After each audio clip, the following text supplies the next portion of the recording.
जय सिया राम। भगवान के नामों की महिमा अपार है, अपरिमित है।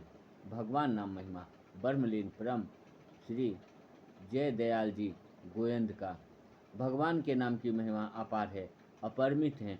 वाणी के द्वारा उसकी महिमा स्वयं भगवान भी नहीं बतला सकते, तब दूसरा तो बतलाएगा ही क्या। जैसे खेतों में बीज किसी भी प्रकार से बोया जाए, उससे लाभ ही लाभ है। इसी प्रकार भगवान के नाम का जब किसी भी प्रकार से किया जाए, उनसे लाभ ही लाभ है। श्रीमद् भागवत गीता में बतलाया है। महात्मा पुरुष यह बात जानते हैं कि चाहे पुत्र आदि के संकेत से हो, हंसी से हो, अस्तोभ गीता के आलाप के रूप से हो, और अवहेलना या अवज्ञा से हो, वैकुंठ भगवान का नाम उच्चारण संपूर्ण पापों का नाश कर देता है। जो मनुष्य ऊंचे स्थान से गिरते समय मार्ग में पैर फिसल जाने पर, अंग भंग हो जाने पर, समर्पित द्वारा डसे जाने पर, ज्वार आदि से संतप्त होने पर, अथवा युद्ध आदि में घायल होने पर विवश होकर भी हरि इतना ही कहता है, वह नरक आदि किसी भी यातना को नहीं प्राप्त होता। फिर यदि नाम का जप मन से किया जाए तो उसकी बात ही क्या क्या है, क्योंकि मानसिक जप की विशेष महिमा बतलाई गई है। श्री मनु जी कहते हैं, विधिवत विधि यज्ञ होम से उच्चारण करके किया हुआ जप यज्ञ 10 गुना श्रेष्ठ है, और उपांशु 100 गुना श्रेष्ठ है, तथा मानस जप 1000 गुना श्रेष्ठ है। नाम की महिमा सभी युगों में है, किंतु इस कलि काल में तो इसकी महिमा और भी विशेष है। श्री वेद व्यास जी ने कहा है, सत्य युग में ध्यान करने से, त्रेता में यज्ञ करने से, द्वापर में पूजा करने से जो फल प्राप्त होता है, वही फल कलयुग में केवल श्री केशव के कीर्तन से मनुष्य प्राप्त कर लेता है। नाम का जप यदि ध्यान सहित किया जाए तो सारे विघ्नों का नाश होकर आत्मा का उद्धार हो जाता है। योग दर्शन में कहा है, उस परमात्मा का वाचक नाम ओमकार है। उसके नाम का जप और उसके अर्थ की भावना यानी स्वरूप को चिंतन करना चाहिए। ऐसा करने से संपूर्ण विघ्नों का नाश और परमात्मा की प्राप्ति भी होती है। जो पुरुष ओम इस एक अक्षर रूप ब्रह्मा को उच्चारण करता हुआ और उसके अर्थ स्वरूप मेरा चिंतन करता हुआ शरीर को त्याग कर जाता है, वह मनुष्य परम गति को प्राप्त हो जाता है।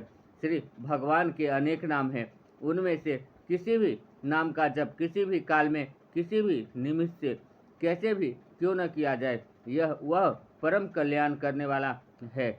यदि भगवान के नाम का जप गुण, प्रभाव, तत्व, रहस्य, अर्थ और भाव को समझकर श्रद्धा भक्ति पूर्वक निष्काम भाव से किया जाए, तब तो तत्काल ही परमात्मा की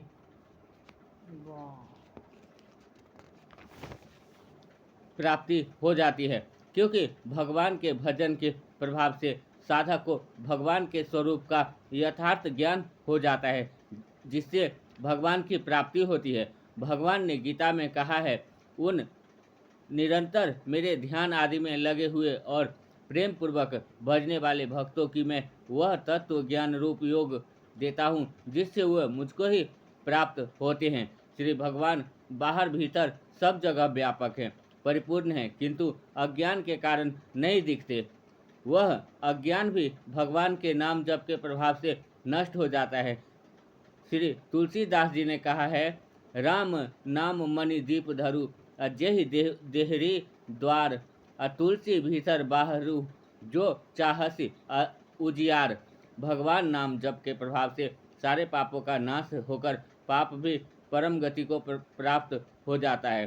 श्री तुलसीदास जी कहते हैं, जब ही नाम हृदय धरियो, भयो पाप को नाश, मानो चिंगारी अग्नि की परी पुरानी घास। अपितु